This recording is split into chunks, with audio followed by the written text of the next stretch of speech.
SIR পদ্ধতিকে কেন্দ্র করে শাসক দল তৃণমূল কংগ্রেস মিথ্যা প্রচার করে মানুষের মনে ভয়ের পরিবেশ তৈরি করছে। এই অভিযোগ তুলে সাধারণ ভোটারদের সহায়তা এবং ভীতি দূর করার লক্ষ্যে এসআইআর হেল্প ডেস্ক শুরু করল ভারতীয় জনতা পার্টি।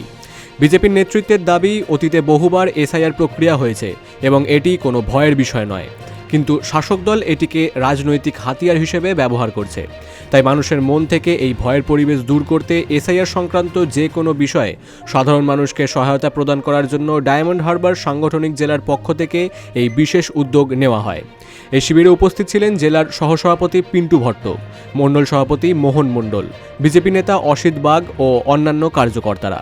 বিজেপি সূত্রে খবর, শিবির শুরু হওয়ার সঙ্গে সঙ্গেই সাধারণ ভোটারদের মধ্যে ব্যাপক সাড়া দেখা যায়। নিজেদের এসআইআর সম্পর্কিত বিভিন্ন বিষয় এবং সংশয় দূর করার জন্য 2 শতাধিক সাধারণ ভোটার আজ এই শিবিরে যোগদান করেন। বিজেপি নেতারা তাদের প্রয়োজনীয় তথ্য দিয়ে সহায়তা করেন। দলীয় নেতৃত্ব জানিয়েছে, সাধারণ মানুষের মন থেকে ভীতি দূর করতে এবং সঠিক তথ্য পৌঁছে দিতে তাদের এই ধরনের সহায়তা শিবির আগামী দিনেও জেলার বিভিন্ন প্রান্তে আয়োজিত হবে। দক্ষিণ 24 পরগনা থেকে অরুণ লোধের রিপোর্ট, বিগ নিউজ বাংলা।